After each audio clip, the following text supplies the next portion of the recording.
আসসালামু আলাইকুম। আজকে পঞ্চম শ্রেণীর পৃষ্ঠা ১৬ এর ১১ নম্বর অঙ্কটি সমাধান করব।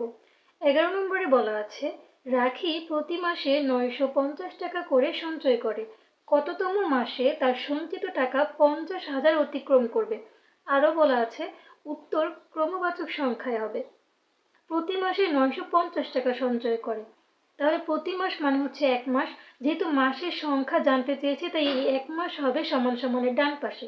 এক মাসে সঞ্চয় করে কত টাকা? ৯৫০ টাকা। তাহলে আমরা অঙ্কটা এইভাবে সাজাবো, ৯৫০ টাকা সঞ্চয় করে এক মাসে, আর মোট কত টাকা সঞ্চয় করবে? ৫০,০০০ টাকা।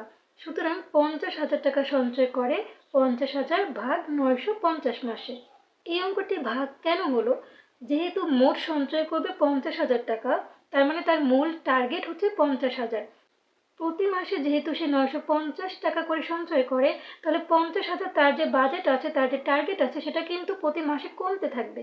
আর প্রতি মাসে যেহেতু একই সংখ্যা কমছে, একই সংখ্যা বারবার কমলে ভাগ হয়, তাই এই অঙ্কটি ভাগ হবে। ৯৫০ দিয়ে ৫০,০০০কে ভাগ করলে ভাগফল হয় ৫২ এবং ভাগশেষ থাকে ৬০০। সুতরাং ভাগফল ৫২ এবং ভাগশেষ ৬০০। যেহেতু ৫২ মাস সঞ্চয় করার পরেও ৬০০ টাকা তার অবশিষ্ট আছে, তাহলে এখন কি করতে হবে?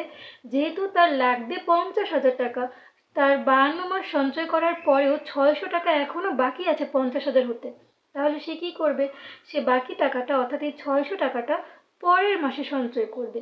আর যে কোনো সংখ্যার পরের সংখ্যা বের করতে গেলে কি করতে হয়? ওই সংখ্যাটার সাথে ১ যোগ করতে হয়।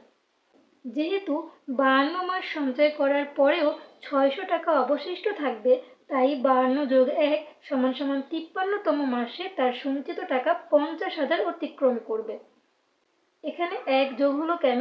যেহেতু ৫২ মাস সঞ্চয় করার পরেও ৬০০ টাকা অবশিষ্ট আছে, আর এই ৬০০ টাকা সে পরের মাসে সঞ্চয় করবে, আর কোনো সংখ্যার পরের সংখ্যা বের করতে গেলে ১ যোগ করতে হয়, সেজন্যই এখানে ১ যোগ করে আমরা লিখেছি ৫৩তম মাসে তার সঞ্চিত টাকা ৫০,০০০ অতিক্রম করবে। উত্তর ৫৩তম মাসে।